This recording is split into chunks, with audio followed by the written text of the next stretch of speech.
예, 여러분 안녕하세요. 아시아투데이 김희석입니다. 오늘 아주 귀한 손님 한 분을 모셨습니다. 김은경 박사님이신데요. 우리나라 아마 여러분 처음 들어보신 분도 있으실 텐데 기본 서비스, 보편적 기본 서비스 이걸 갖다가 아주 국내에 한국에 처음으로 도입해가지고 알리고 계신 어떻게 보면 보편적 기본 서비스 전도사랄까 그런 분을 모셨습니다. 여러분 기본소득은 보편적 기본소득 뭐 이런 말씀은 많이 들어보셨을 텐데 아마도 보편적 기본 서비스 그러면 그게 뭐지? 뭐 이렇게 하실 분이 많을 텐데 오늘 거기에 대해서 아주 자세하게 말씀해 주실 김은경 박사님을 모셨습니다. 어려운 아주 바쁘고 아주 또 여러분 총기가 보이시죠? 예, 아주 스마트한 분인데 또 이렇게 제가 보여드리겠습니다. 보편적 기본 서비스로 기본 소득을 넘어 보편적 기본 서비스로 그리고 그 위에 현금이냐 현물이냐 뭐 이런 제목도 붙어 있는데 이게 도대체 무슨 소리인지 오늘 한번 풀어보도록 하겠습니다. 김은경 박사님 오랜만에 뵙습니다. 네, 안녕하십니까. 김은경입니다. 예. 하여튼 일단 책이니까 제가 먼저 아주 보니까 일단 추천하신 분들이 다들 저명하신 분들이에요. 정운찬 전 국무총리, 그 다음에 정구현 전 삼성경제연구소장, 정태인 또 독립연구자 이렇게 돼 있고 또 우석훈 88만 원 세대 저자 이렇게 상당히 이름을 들어보면 최소한 다들 아실 만한 분들 그런 분들이 다 추천을 하신 거 보면 일단은 이 책의 비중이 가볍지 않다 일단 이렇게 느껴지네요. 네. 일단 이 책 같은 경우는 이제 저희가 워낙 이제 한국의 복지 논쟁이 왼쪽 오른쪽 이제 이런 식으로 많이 갈라져 있잖아요. 사실은 복지라는 게 굉장히 필요한 부분에 대해서는 이제 서로가 다 동의함에도 불구하고 그래서 이 책을 좀 번역을 하면서 한번 좌파 우파에 그래도 알만하신 분들을 좀 한번 추천으로 한번 받아보자 생각을 해서 어떻게 보면 이제 한 앞에 두 분은 저명하신데 약간은 이제 합리적 보수들이신 것 같고 이제 뒤에 두 분은 나름대로 한국 사회의 진보 그룹을 하시는 두 분을 이제 모셔서 추천서를 받았고 네 분 다 충실하게 읽으시고 이제 아주 괜찮은 책이다 얘기해 주셔가지고 이렇게 출간을 하게 되었습니다.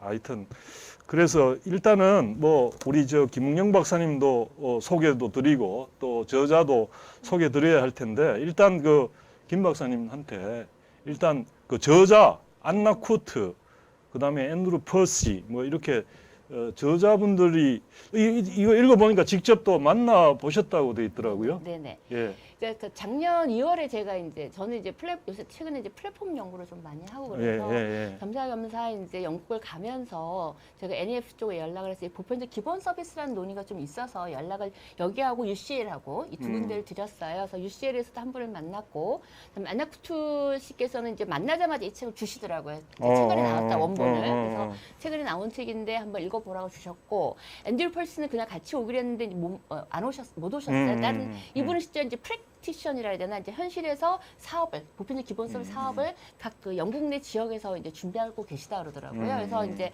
안나쿠투 선생님을 만나 뵙고 이제 그분한테 이제 말씀을 들으면서 이제 거기서 농담으로 이제 한번 번역해서 한국에 소개하면 좋겠다. 한국은 지금 기본소득 얘기가 되게 많다 말씀을 드렸어요.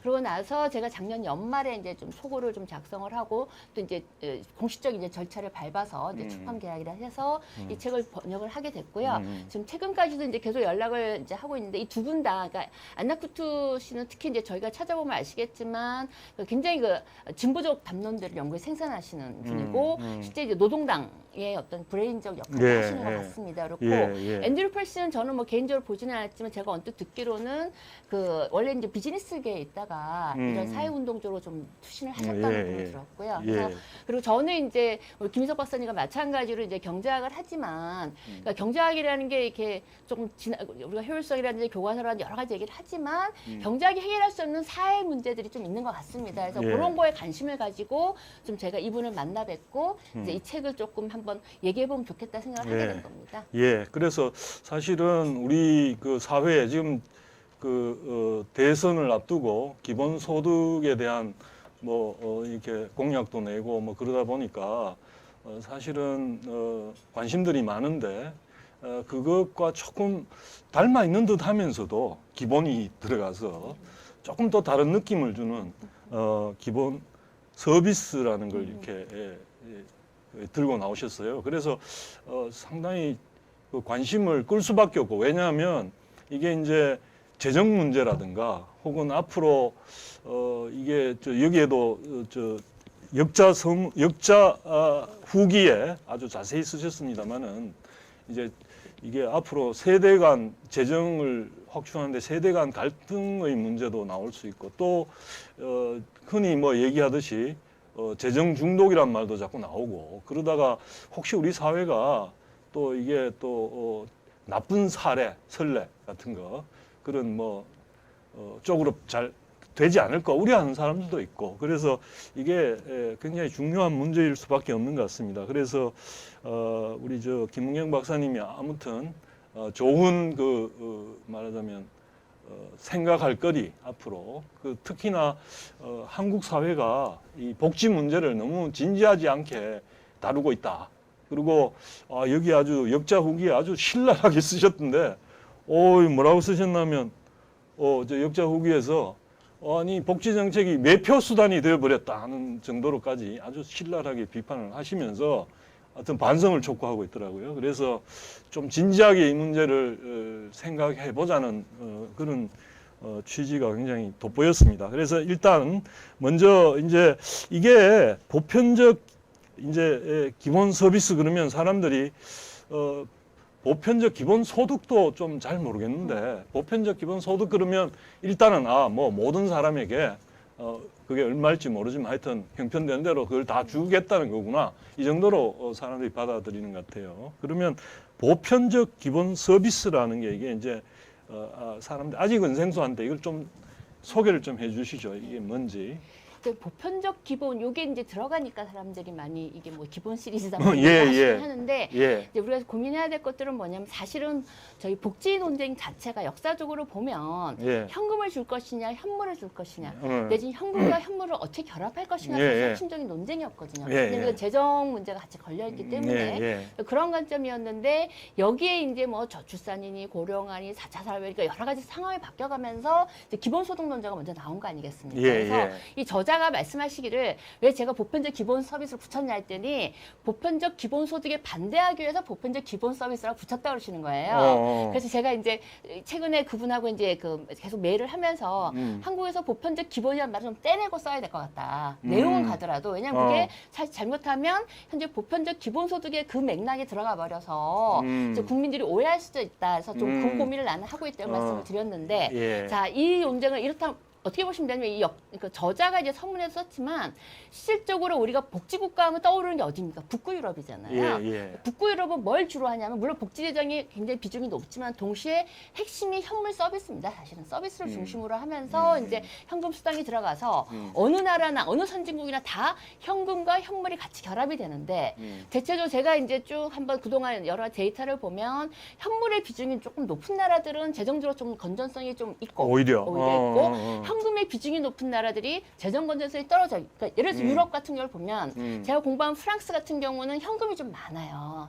상대적으로 현금 비중이 높다 보니까 계속 재정 적자에 시달리면서 매번 선거 때 무슨 논쟁을 하면 이 현금 수당을 줄이기 위한 방식을 또 논쟁을 하다가 해결을 못해요. 그런데 이제 스웨덴이나 이제 북유럽 같은 서비스가 중심이기 때문에 인프라는 건 뭡니까? 한번 깔아놓으면 계속 쓸 수가 있잖아요. 당연히 이제 보수 유지는 해야 되지만, 이제 그렇게, 그리고 경기 사이클에 따라서 인프라의 이 이용도를 좀 조정할 수도 있고, 그래서 그러니까 굉장히 재미있는 말씀을 하셨는데, 지금 이제 현물, 그러니까 서비스를 해주고 또 현금도 주고, 그럴 때 현물 비중이 높은, 그러니까 서비스를 기본적인 교육이니 돌봄이니 그런 서비스가 많은 국가들이 오히려 재정이 건전하더라. 그렇죠. 상대적으로 보면. 상대적으로. 그렇죠. 그러면 거기에도 아마도 숨어 있는 로직 하나가 있을 것 같은데, 예컨대 현금으로 줄 때는 그게 재정을 잘 고려하지 못하게 될 가능성이 있다든가 뭐가 있을 것 같은데 그건 뭐 차차 앞으로. 네, 그건 예. 그러면서 제가 예. 좀 얘기를 해보면 그건 예. 좀 더 얘기를 하고, 그러니까 이제 보편적 기본소의 정신은 뭐냐? 예. 이게 두 가지의 원칙을 핵심으로 하고 있습니다. 예, 예. 하나가 인간의 공동의 필요라는 게 있다. 공동의 어느 필요. 사회나 인간의 공동의 필요라는 게 있고, 그 공동의 필요는 공동이기 때문에 집단적, 컬렉티브하게 책임을 져야 된다. 이 두 가지 원칙입니다. 그래서 예, 그러면 이제 공동의 필요가 도대체 뭐냐? 이제 물어볼 수가 있잖아요. 그럼 우리는 흔히 생각할 수 있는 아주 의식주잖아요. 가장 공동인 거죠. 의식주에 그다음에 교육이라든지 뭐 의료라 이게 결합이 되는 것이고, 지금 실제로 이런 걸 지금 하고 있죠. 왜? 우리 이제 국민건강보험도 있고, 우리 박정희 대통령 시대 때 들어와서 지금 이게 보편적 진짜 자랑스러운 하나의 보편적 기본 서비스 핵심이거든요. 그게 이제 그렇게 되고 있죠. 또 교육 같은 경우도 했죠. 여러 가지가 제도가 지금 이미 우리는 기본 서비스라는 것들이 많이 상대적으로 더 넓은 범주에서 많이 하고 있는 나라거든요. 실질적으로 어떻게 보면. 그래서 이제 그런 부분들을 사회적 해결해 나가야 된다 얘기를 하는 것이고, 그러면 그 기본소득인 건 뭐냐면 이제 그런 거 다 있는데 자 쫙쫙쫙 돈을 줘서 인간의 존엄성을 살려야 된다. 왜? 복지제도라는 게 뭐냐? 선별적으로 하면 이게 서로 이제 자산조사도 하고 너 한 달에 얼마 버는데 너는 이거 안 돼. 뭐 이런 얘기들을 하기 때문에 우리 사람들에게 수치심과 모욕감을 줘서 돈을 그냥 다 주면 해결이 된다. 이렇게 얘기하신 기본소득론자인데 여기는 거꾸로 자 그런 거 필요 없다면 우리가 가장 기본적인 모든 사람이 필요한 서비스는 자산조사 이런 거 하나도 없이 하나의 서비스 인프라로 사회적, 국가적, 공공이 이제 제공을 하자. 그게 보편적 기본 서비스의 논리라고 보시면 됩니다. 예.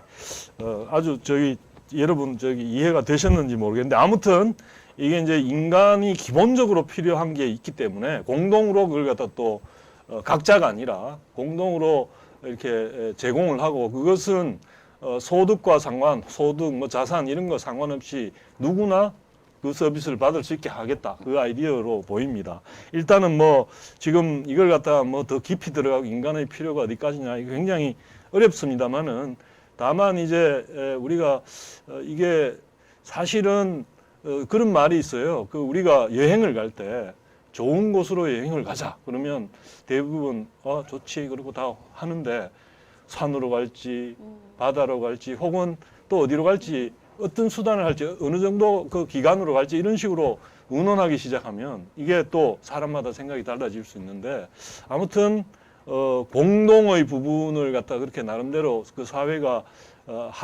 합의랄까 어떤 그런 걸 이루어가면서 한다는 게 쉽지는 않은 과제 같은데 아무튼 이게 이제 유럽 같은 경우에는 어떻습니까? 좀 이런 식으로 해온 북구 같으면 그렇죠. 아니 근데 그거는 사실 더 명확한 것 같아요. 왜냐하면 예를 들어서 한국 사회에서 지금 저출산 고령화 문제를 해결하기 위해서 보육이라든지 이런 걸 하겠다고 누구나 반대하는 사람이 아무도 없잖아요. 네. 물론 하는 방법은 여러 가지지만 보육 네. 서비스가 필요하다 얘기를 하는 거예요. 예. 그러니까 한 시대에 있어서 인간이 살아가면서 우리가 필요하다고 생각하는 것들이 각자 다 있는 거예요. 지금 주택도 그렇죠. 사실은 주택이라든지 또 의료 내가 아플 때. 그러니까 인간이 하나의 인간으로서의 권리와 인간의 자존감을 부여하기 위해 필요한 기본적인 서비스가 몇 가지가 있는 거고 거기에 대해서 우리가 반대하는 사람은 거의 없는 게 왜? 우리는 어쨌건 사회를 이루고 있기 때문에 사회적 통합이라든지 이제 이런 얘기들 이제 약간 수식어긴 하지만 그런 것들을 이제 쓰고 있는 거잖아요. 예. 그래서 저는 그래서 공동의 필요를 추출하는 건 오히려 사실은 어렵지 않은데 공동의 필요를 충족시키는 방식에 이제 문제가 오히려 더 클 거다. 그래서 이제 복지 부분에서 복지를 반대하시는 분은 없지만 복지 정책의 뭐 비효율성이라든지 복지 재정의 그 지속 가능성이 없다라든지 이런 얘기들을 하시고 사회적 논쟁을 하는 거잖아요. 그래서 저는 그래서 이제 그런 부분을 우리가 어떻게 합리적으로 그 해결해 갈 것인가 이제 저는 그게 더 중요한 것 같습니다. 예. 하여튼 그래서 이제 다시 이제 돌아가서 이제 여기 이제 현금이냐 현물이냐 이렇게 돼 있는데 사실 이제 현금이냐 뭐 이야기를 해보면 여기 보면 이제 보편적 여기 보니까 이제 보편적 기본소득하고 한편으로는 어차피 보편적 기본 서비스에 대한 이해를 하기 위해서는 그게 뭔지 보편적 기본 소득이란 걸 또 이야기 안 할 수 없는 그런 것 같아요. 그래서 한편으로는 그게 이제 대조가 되는데 제가 이 책을 읽으면서 굉장히 그 머리에 닿았던 논리 중 하나는 둘 다 보편적 기본 소득과 보편적 기본 서비스 둘 다를 할 수는 없다. 뭐 이런 이야기가 있고 양립하기는 어렵다는 이야기를 하던데 그건 뭐 저기 좀 알아듣기 쉽게 좀 말씀을 해주시면. 핵심적인 건 돈 문제죠, 사실은. 결국은. 네, 왜냐하면 우리가 돈이 있다면 모든 걸 다 할 수가 있는데 보편적 기본소득이 한 사람한테 예를 들어서 우리가 빈곤선만 주더라도 ILO에서 추정을 했지만 한 국가의 GDP의 20% 이상, 20에서 30% 차지하는데 우리가 지금 예산이 한 사람한테 얼마 주더라도? 한 사람도 각 나라의 빈곤선만 주더라도. 네, 빈곤선은 중위소득의 빈곤선이라는 게 50%거든요. 빈곤선은 네, 중위소득의 그게 반. 반 그러니까 그게 빈곤 빈곤이란 말이 예, 그 예. 사회마다 다 또 인식이 다르니까. 그 이제 국제기구에서 통용하는 것들은 어떻게 중위소득의 예? 40, 50, 60 이렇게 했을 때 보통 50을 잡아요. 50을 그래서 잡는데. ILO는 이제 50을 했더니 50을 해서 이제 이른바 보편적 기본소득이라는 현금을 주는 걸 해서 산수를 해봤더니 이게 뭐 어떤 나라는 20%, 어떤 나라는 30%. 저도 GDP 에, 해보니까 한 GDP 우리나라도 한 20 몇 프로 나오더라고요. 근데 이제 그러면- 그런 상황에서 일단 그걸 하게 되면 아무 예산을 쓸 수가 없어요. 우리나라도. 그렇죠? 네. 왜냐면 GDP 지금 우리가 GDP가 한 2천 되는데 거기서 한 2, 30%가 들어가면 얼마입니까 이게? 한 5, 600조가 되는 거잖아요. 그렇죠. 600조 되면 우리 예산 600조 우리 전체. 예산 지금 전체를 다 여기다 써야 어, 된다는 거잖아요. 그렇지. 그러니까 이게 이제 불가능하다는 거 실제로 실현 그렇지, 불가능하기 실제로. 때문에 이제 이분들이 고민한 것은 재정적으로 가능하면서도 좀 더 보편적 복지국가 흔히 얘기하는 복지국가로 나갈 수 있는 걸음을 생각을 하시게 된 거고 또 다른 한편으로 돈이라는 거는 지금 이제 사실 저는 한국에서 지금 기본소득의 목표를 잘 모르겠거든요. 이게 소비 촉진인지 아니면 그야말로 복지인지 이게 잘 모르겠어요. 뭐 복지 정책이나 경제 정책 얘기하시는 분도 있는데 그게 어떻게 성립하는지 잘 모르겠고 그래서 이제 그런데 이분들은 보기에는 이분들은 어쨌거나 우리가 복지국가를 나가야 되는 거고 이걸 한숨에 돈 뿌려 되는 해결된 문제가 아니고 이거는 기본소득은 돈 주면 뭐 잠시 행복하겠으나 다른 분들 약간 소비 촉진을 하니까 행복하겠지만 실질적으로는 복지국가에 기여하지 못하기 때문에 이분들은 재정적으로도 불가능하고 복지국가에도 기여하지 못하는 제도라면 거기에 대한 대안이 필요한 것이고 그러한 대안이 뭐냐면 스웨덴 내지는 북구에서 계속적으로 늘려왔고 각 나라들이 기본적으로 어느 정도씩은 조금은 하고 있는 서비스가 필요한 거고 그 서비스, 그 사회 서비스 내지는 공공 서비스를 보편적이자 모든 사람이 누릴 수 있는 기본적인 양을 제공하는 것이 바로 보편적 기본 서비스다. 그래서 그냥 보편적 기본 서비스의 가장 좋은 이해는 뭐냐면 한국의 국민건강보험을 생각하시면 돼요. 그러니까 의료보험을 생각하시면 됩니다. 의료보험. 예, 의료보험인데 물론 소득 대체성이라든지 이런 게 이제 여러 가지 논쟁이 있으나 어느 나라도 100% 소득 대체를 해주는 나라는 없어요. 그래서 기본적으로는 그러니까 예를 들어서 의료 서비스를 모든 사람이 받고 내가 돈이 많다 나는 그럼 그런 사람은 해외 나가서 받아도 되고 민간 의료기관도 있을 거 아닙니까? 더 비싸지만 더 고급의 서비스를 한 데는 가는 거고 물론 그러면 공공 서비스 수준이 어디냐는 또 논쟁이 거리겠지만 그래서 이분은 기본적으로 보편적 기본 서비스라는 걸 정말 보편적 기본 서비스란 말에 맞게 하는 거. 그러니까 얼마가 뭐 한 달에 뭐 1년에 100만 원 주는 게 아니라 보편적 기본 서비스란 말의 취지에 맞게 하려고 그러면 이거는 보편적 기본 서비스라는 거 도저히 양립할 수 없는 제도다. 이렇게 그리고 그것뿐만 아니라 이거는 그 보편적 기본 서비스 소득을 그대로 취지에 맞게 주려면 다른 정책을 국가가 해야 될 모든 다른 정책을 다 포기해야 되는 이제 이런 문제가 그러면 생기는 거죠. 이번에는 이제 제가 기본 뭐 소득을 내가 찬성하는 건 아니지만 그 입장에 서서 한번 네네. 김 박사님한테 한번 물어볼게요. 그러니까 그 제가 들어본 바에 의하면 그걸 좋아하는 내지는 지지하는 사람들의 그 논리 중 하나는 야, 그 저기 그 복지 혜택을 받는 사람이 실제로 받는 거하고 예산하고 너무나 그게 괴리가 많다.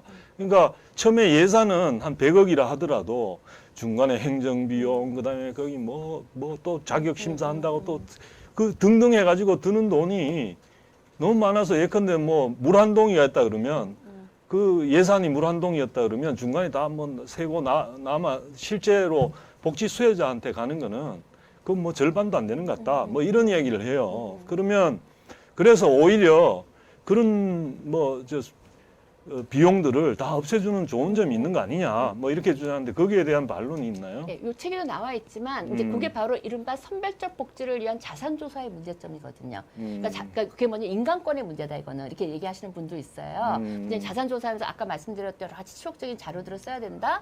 또 하나는 행정비용에 대한 이게 그럼 맞느냐 얘기를 했을 때 우선 자산조사 문제는 보편적 기본 서비스는 보편적 기본소득 다 해결이 되는 문제잖아요. 그렇죠? 그건 상관이 없는 문제죠.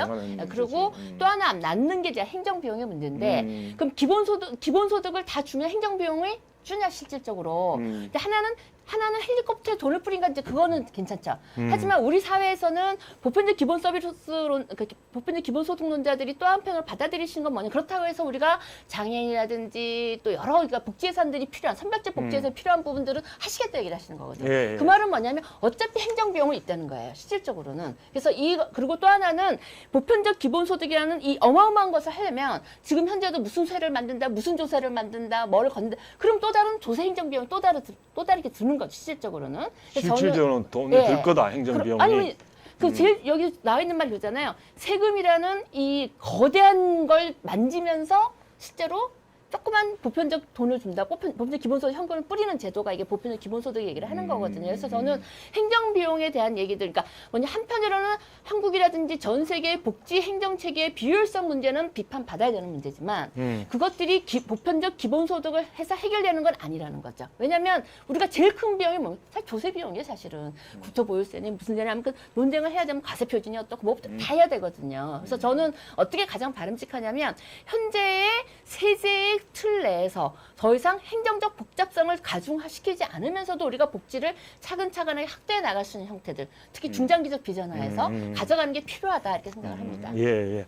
일단은 그래서 지금 들어보면 그러니까 보편적 기본 서비스 쪽으로 들어가게 되면 기본적으로는 그 현금으로 해가 주는 게 아니다 보니까 그 필요한 인력부터 시간 다 한편으로는 이렇게 확장이 재정 범위 안에서 통제될 가능성은 더 있다고 볼 수 있겠네요. 그렇죠. 그리고 거기다 또 하나는 우리가 이제 사실 제가 스웨덴 갔을 때 이제 여쭤봤더니 스웨덴도 이제 이런 보편적 그러니까 옛날에 이제 서비스 쪽으로 이제 여쭤보니까 이제 공공일자리 굉장히 커요. 그래서 우리가 이제 우리 경작하시는 분들은 이제 공공부문이 커지는 것에 대한 우려들이 굉장히 크잖아요. 예, 예. 하지만 다른 한편으로 또 그러시면서 하시는 말씀이 이제 일자리가 나올 때 사회 서비스밖에 없다. 저출산 고령화 사회에서 그 얘기 하시잖아요. 그러니까 보편적 기본 서비스, 기본적 사회 서비스 영역에 일자리를 늘리기 때문에 뭐 저는 뭐 복지해서 경제를 성장시킨다. 이거는 그래서 복지에 이런 논리에 반대하지만 그럼에도 불구하고 돈을 그냥 촥 뿌려서 주는 것보다는 이 보편적 기본 서비스 자체는 하나의 그 사회적 일자리 창출에 기여할 수 있다고 생각을 기여할 합니다. 수 있다. 네네. 오케이.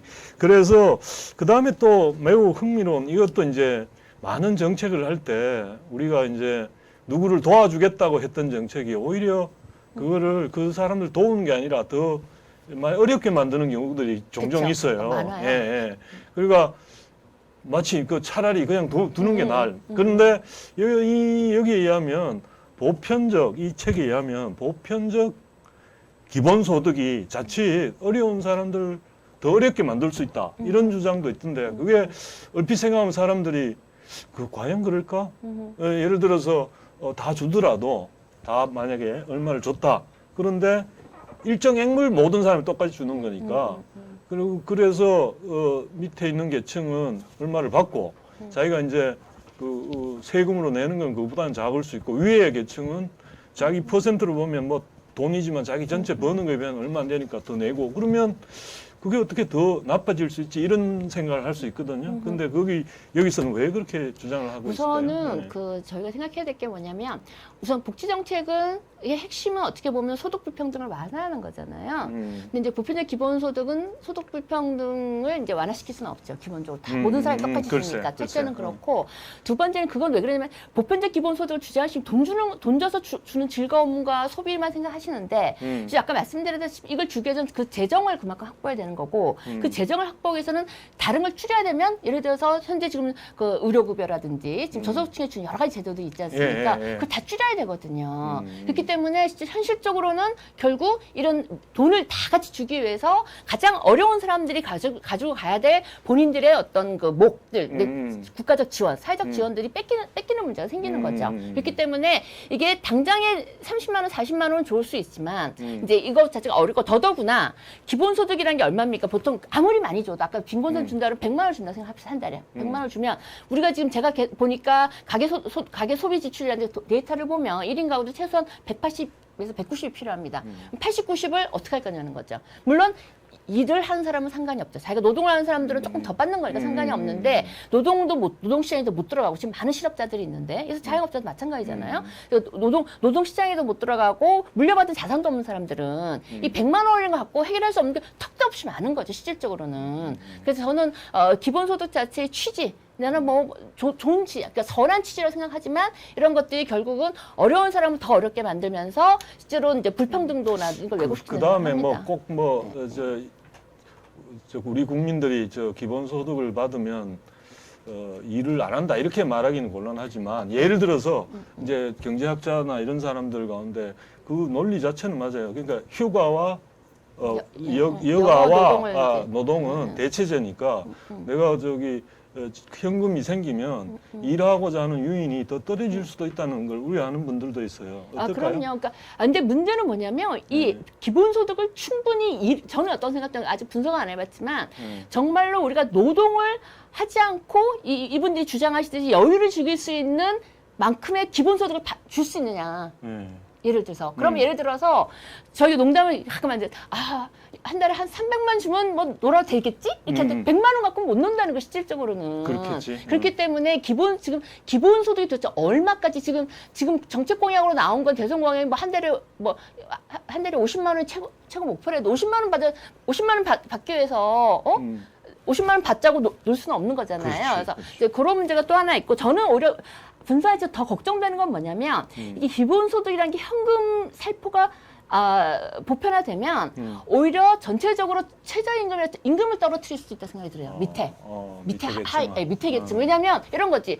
우리가 알지 못하는 많은 계층들이 사실 최저임금을 못 받는 분들도 많고, 그렇죠. 그리고 최저임금 수준도 결국은 이제 강요해서 하는 것들인데 만약에 이제 그래서 알바를 해요, 내가 알바를 했는데 그 전에는 100만 원을 받았는데 야 나라에서 50만 원 주는데 네가 무슨 100만 원 다 받으려고 그러냐. 그래서 저는 사실은 저소득층에 이 진입한 노동시장의 임금 수준을 깎아먹을 수 있다. 이 기본소득 명분으로. 전 그게 더 걱정이 되거든요, 개인적으로는. 그래서 그럴 조금 우리가 가능성도 고민을 있다. 좀 해볼 필요가 예, 있는 거죠. 알겠습니다. 아무튼 우리 김 박사님 방금 보셨듯이 그냥 물으면 그냥 청산 뉴스입니다 이렇게. 그래서 지금까지 몇 가지 여기 기본소득을 넘어 보편적 기본 서비스로 이 책 어떤 내용인지 조금 다뤄봤는데요. 아직 그 현금이냐 현물이냐 이 부분을 완전히 풀지는 못한 것 같습니다. 오늘 지금까지 1부였고요. 제 2부에 가서 우리 또 김은경 박사님하고 좀 더 풀어보도록 하겠습니다. 조금 이따 2부에서 뵙겠습니다. 감사합니다.